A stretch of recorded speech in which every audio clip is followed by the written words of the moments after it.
आपकी सास पार्ट 2। अब तक आपने सुना कि कावेरी जी अपनी तीनों बेटियों ईशा, मोहिनी और सुहाना की शादी 3 घर जमाई लड़कों के साथ करवा देती है। उन्हें लगता है कि ये लड़के शायद घर का कामकाज संभाल लेंगे, लेकिन उनके तीनों घर जमाई बहुत आलसी थे। वो नौकरी भी नहीं करते थे और बाहर का काम भी नहीं। कावेरी जी ने अपनी बेटियों से कहा कि वो प्रेगनेंसी का बहाना बनाकर अपने पतियों को सबक सिखाए। अब सुनिए आगे। मम्मी, आपने जैसा कहा था हमने वैसा ही किया, लेकिन देखिए ना, विवेक का हाल तो वैसा का वैसा ही है। घर में ना सुबह का नाश्ता बनता है और ना खाना। नौकरी पर जाने की बात करूं तो खाने को दौड़ते हैं मुझे। हाँ मम्मी, मैंने भी सुमित को कितनी बार कहा कि अगर नौकरी नहीं करनी तो कोई छोटी सी दुकान ही खोल लो, घर का खर्चा कैसे चलेगा। देखो दोपहर के 12 बजने आए और जनाब अभी तक सो रहे हैं। हाँ मम्मी, ईशा और सुहाना ठीक कहती हैं। अविनाश का भी यही हाल है। जब मैंने अपनी प्रेगनेंसी के बारे में कहा तो मुझसे कहने लगा, अरे दूसरी लड़कियां तो 9-9 महीने तक नौकरी करती है, बस डिलीवरी के टाइम छुट्टी लेती है। मोहिनी, तुम भी नौकरी करो। अब मुझे कहाँ नौकरी मिलेगी। मम्मी बताओ अब मैं क्या करूँ। हे भगवान, क्या सोचकर घर जमाई दामाद लाई थी मैं कि मेरी बेटियां मेरे पास रहेंगी और खुश रहेंगी, लेकिन इन आलसी दामादों ने तो हमारी जिंदगी को भी प्रॉब्लम में डाल दिया है। मैं तो कहती हूँ मम्मी, हम लोग वापस अपनी जॉब पर जाना शुरू कर देते हैं। बता देते हैं इन लोगों को कि हमने प्रेगनेंसी का बहाना किया है। नहीं नहीं बेटा, ऐसी गलती भी मत करना। अगर तुमने ऐसा किया तो इन तीनों की आदत और ख़राब हो जाएगी। अरे आज नहीं तो कल कभी तो तुम प्रेग्नेंट होगी, तब वापस यही प्रॉब्लम आएगी। तब क्या करोगी तुम तीनों। हाँ मम्मी, आपकी बात तो बिल्कुल सही है। इन लोगों को तो सुधारना ही पड़ेगा। लेकिन कैसे? अपने बच्चों के आने की खबर सुनकर भी इन लोगों पर कोई असर नहीं हो रहा। पैसे कमाने के लिए घर से बाहर निकलना ही नहीं चाहते ये तीनों। अब मेरे दिमाग में एक प्लान आया है। तुम तीनों चिंता मत करो, उन तीनों को बुलाओ, फिर मैं बात करती हूँ। थोड़ी देर बाद कावेरी जी अपने तीनों दामादों को सामने बुलाकर अपनी बात कहना शुरू करती हैं। अविनाश, सुमित और विवेक, देखो बेटा, मैं ना तुम तीनों से बड़ा प्यार करती हूँ, इसीलिए तो तुम्हें घर जमाई बना कर रखा है मैंने। अरे मम्मी जी, सीधे सीधे कहिए ना, क्या बात है। प्यार तो हम भी आपको बहुत करते हैं। अरे मम्मी जी, आपकी इज्जत भी बहुत करते हैं। अरे भाई, आपके जैसी सास और कमाने वाली बीवी सबको मिलती है क्या? हाँ मम्मी, विवेक और सुमित ठीक कह रहे हैं। आपकी बेटी से शादी करके मेरी तो ज़िंदगी ही अच्छी हो गई है।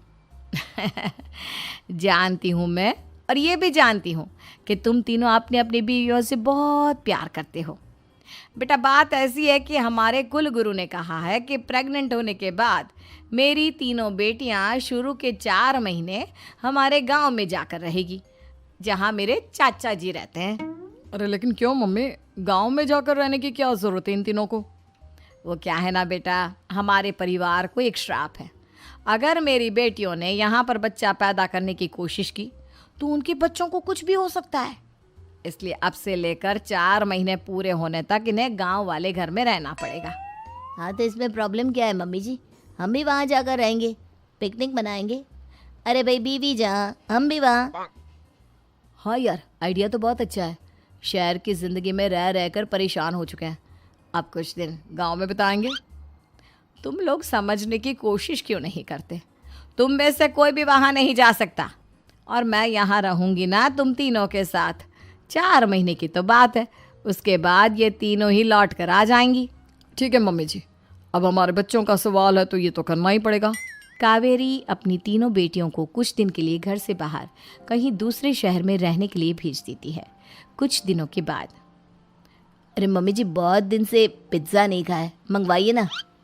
क्या बताऊं बेटा, पहले तो बेटियां खर्चा दे देती थी क्योंकि उनकी नौकरी थी, लेकिन अब तो मेरे पास पैसे ही नहीं बचे। थोड़े बहुत पैसे हैं जो बच्चों की डिलीवरी में काम आएंगे। लेकिन मम्मी जी, आपकी बेटियों को वापस आने में तो अभी बहुत वक्त बाकी है।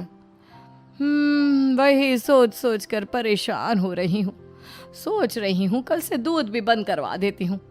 अब दूध वाले को देने के लिए पैसे भी तो नहीं है ना। अरे नहीं नहीं मम्मी जी, अगर दूध भी बंद करवा दोगी तो मुझे चाय कहाँ से मिलेगी, और चाय के बिना मैं तो मर ही जाऊंगा। क्या करूं बेटा, इसके अलावा हमारे पास कोई ऑप्शन नहीं है। मेरे पास पैसे ही नहीं बचे। इस तरह कावेरी जी धीरे धीरे अपने तीनों दामादों को पैसे देना बंद कर देती हैं और घर में खाने पीने की चीजें लाना भी बंद कर देती है। अब वो तीनों बुरी तरह से परेशान होने लगे थे और इसलिए एक दिन तीनों प्लान करके घर से बाहर निकलते हैं और बाजार में जाने के बाद यार अच्छा खाना खाए हुए कितने दिन हो गए, पता नहीं कब अच्छा खाना मिलेगा। हमारी बीवियों के जाने के बाद तो हमारी हालत भिखारियों जैसी हो गई है यार। कुछ भी हो, मुझे तो आज पिज्ज़ा खाना ही खाना है। जेब में 1 रुपया नहीं और पिज्ज़ा खाएगा, कहाँ से आएंगे पैसे? अरे देख वहाँ सामने बोर्ड पर क्या लिखा हुआ है, कंप्यूटर पर काम करने के लिए एक आदमी की आवश्यकता है। भाई मैं तो जा रहा हूँ, काम करूँगा और शाम तक पैसे लाकर आराम से पिज्ज़ा खाऊंगा।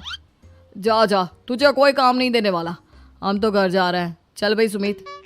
सुमित और अविनाश वहाँ से चले जाते हैं और विवेक उस कंप्यूटर शॉप पर सारा दिन काम करके 5,000 रुपये कमा कर घर लौट कर आता है और अपने खाने के लिए अच्छी अच्छी चीज़ें भी लेकर आता है। ये देखकर विवेक और सुमित के दिल में भी कुछ पैसे कमाने की इच्छा जागती है। अरे सुबह सुबह कहाँ चल दिए तुम? मम्मी जी एक बहुत अच्छी जगह मिली है, कंप्यूटर पर काम करने के 5,000 मिले थे कल मुझे। अगर रोज़ काम करूँगा तो पूरे 40,000 की तनख्वाह। अरे वाह, ये तो बहुत अच्छी बात है दामाद जी, आपको जाना ही चाहिए। सुमित और अविनाश विवेक को इस तरह तरक्की करते देखकर परेशान हो जाते हैं और वो दोनों भी काम की तलाश में निकल पड़ते हैं। धीरे धीरे उन दोनों को भी काम मिल जाता है। अब कावेरी के तीनों दामाद छोटी मोटी नौकरी करके अच्छा पैसा कमाने लगे थे। एक दिन कावेरी उन्हें अपने पास बुलाती है।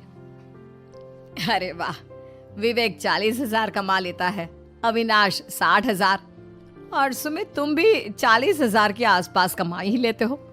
कुल मिलाकर तुम अच्छे खासे पैसे कमा रहे हो बेटा। हाँ मम्मी जी, बहुत मज़ा आता है जब महीने के एंड में मोटी रकम हाथ में आती है।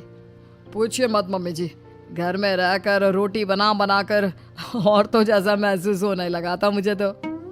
हाँ बेटा, तुम तीनों की बात तो बिल्कुल ठीक है और जानते हो अब तुम तीनों की पत्नियां भी वापस लौट कर आने वाली है। लेकिन मम्मी जी अभी तो उन्हें गए सिर्फ 2 महीने हुए हैं, आपने तो कहा था वो 4 महीने के बाद लौट कर आएंगी।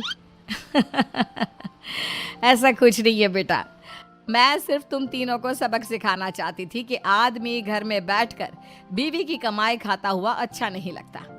इस दुनिया में हर इंसान को मेहनत करनी चाहिए, काम करना चाहिए, चाहे वो औरत हो या आदमी, ताकि अपने परिवार को संभाल सके। कावेरी की बात सुनकर उन तीनों को अपनी गलती का एहसास होता है और कावेरी उन्हें सच बता देती है कि ईशा, सुहाना और मोहिनी शहर में ही कहीं दूसरी जगह रह रहे थे। शाम के वक्त उन तीनों की पत्नियां लौट कर आ जाती है और कावेरी जी का परिवार एक खुशहाल परिवार की तरह रहने लगता है।